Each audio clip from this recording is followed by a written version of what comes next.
Welcome dear students, in a special machine today we are going to discuss repulsion motor. After completing this topic you will be able to describe the working of repulsion motor, you will be able to describe the characteristics of repulsion motor, you will be able to recall the disadvantages of repulsion motor. अगर मैं examination point of view से बात करूं तो आपके examination में repulsion type motor से short type question पूछे जा सकते हैं या लॉन्ग टाइप क्वेश्चन पूछे जा सकते हैं। शॉर्ट टाइप क्वेश्चन पूछे जा सकते हैं, जैसे इस पे आप एक शॉर्ट नोट्स लिखो या फिर रिपल्सन मोटर क्या होता है, इसके कैरेक्टरिस्टिक्स क्या होते हैं, डिसएडवांटेजेस क्या होते हैं, ये आपको पूछा जा सकता है।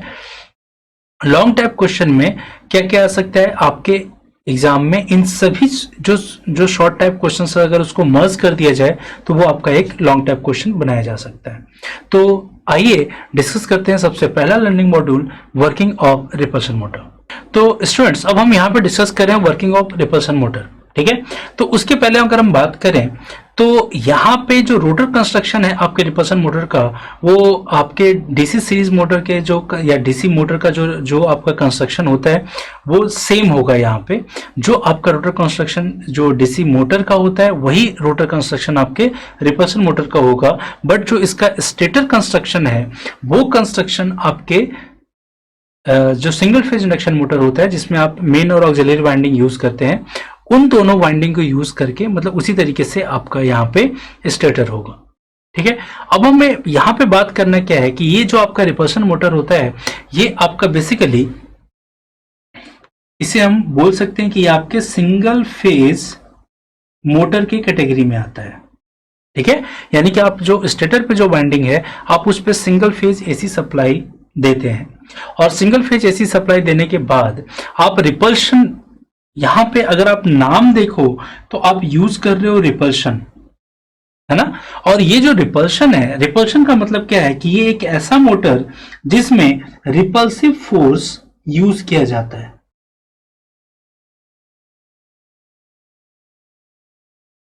ठीक है। अब बात करते हैं कि रिपल्सिव फोर्स यूज कैसे करता है और कैसे रिपल्सिव फोर्स को यूज करके आपका रोटर रोटेट करता है।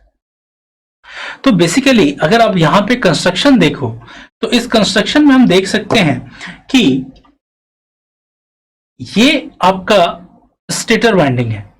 ना, जिसके टर्मिनल के अक्रॉस आप सिंगल फेज एसी सप्लाई देने वाले हो। और ये जो है ये है आपका रोटर। इस रोटर पे आपका जो कंडक्टर है, जो वाइंडिंग है,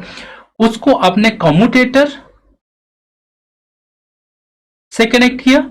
और यहां पे भी आपने दो ब्रशेस यूज किए हैं। बट जो डीसी मोटर होता है उसमें ब्रशेस को हम क्या करते हैं, आप ब्रशेस को सप्लाई के साथ कनेक्ट करते हो और आप यहां पे ब्रश को एक्साइट करते हैं आप एक एक्सटर्नल वोल्टेज सोर्स के थ्रू। बट यहां पे हमने क्या किया कि जो ब्रश हमने जो यूज किया है इस ब्रश को हमने शॉर्ट सर्किट कर दिया, यानी कि अब जो आपके रोटर कंडक्टर में वोल्टेज करंट का प्रोडक्शन होगा वो इंडक्शन प्रिंसिपल से होगा, ठीक है। तो अब क्या है कि जब आप अपने स्टेटर वाइंडिंग पे सिंगल फेज एसी सप्लाई दोगे तो वो एक एसी करंट प्रोड्यूस करेगा और जब एक एसी करंट आपके वाइंडिंग में रोटेट करेगा तो वो एक टाइम वेरिंग फ्लक्स प्रोड्यूस करेगा। वो टाइम वेरिंग फ्लक्स आपके रोटर कंडक्टर को कट करेगा, तो Faraday's law of electromagnetic induction principal के थ्रू उसमें एक वोल्टेज इंड्यूस होगा और उसमें जो वोल्टेज इंड्यूस होगा उससे एक करंट प्रोड्यूस होगा, क्योंकि आपने यहां पे ब्रशेस को शॉर्ट सर्किट कर दिया। यानी कि आप यहां पे अपने रोटर वाइंडिंग को एक क्लोज सर्किट प्रोवाइड कर रहे हो जिसमें आपका रोटर करंट फ्लो करेगा। अब अगर आपके रोटर वाइंडिंग में करंट फ्लो होगा तो ऑब्वियस सी बात है कि वो भी अपना एक मैग्नेटिक फील्ड डेवलप करेगा और जो मैग्नेटिक फील्ड डेवलप होगा वो मैग्नेटिक फील्ड आपका रोटर मैग्नेटिक फील्ड कहलाएगा। अब यहां पे अगर देखा जाए तो सपोज मानते हैं कि अगर आपके स्टेटर पे ये जो पोल है ये अगर नॉर्थ पोल बन रहा है और ये आपका साउथ पोल बन रहा है, अगर हम देखें यहां पे आपके स्टेटर पे ये नॉर्थ पोल बन रहा है और ये साउथ पोल बन रहा है, ठीक है। तो इसके कारण जो फ्लक्स प्रोड्यूस हो रहा है वो आपके रोटर कंडक्टर को कट करेगा रोटर कंडक्टर कट करेगा तो उसमें एक वोल्टेज इंड्यूस होगा, और वो जो वोल्टेज इंड्यूस हो रहा है वो Faraday's law of electromagnetic induction principal से हो रहा है। और अगर Faraday's law of electromagnetic induction principal से कोई भी वोल्टेज यहां पे इंड्यूस हो रहा है, तो वो जो वोल्टेज इंड्यूस होगा उस पे लेंजेस लॉ एप्लीकेबल होगा। और लेंजेस लॉ क्या बोलता है कि कोई भी जो कॉज प्रोड्यूस हुआ है वो अपने इफेक्ट को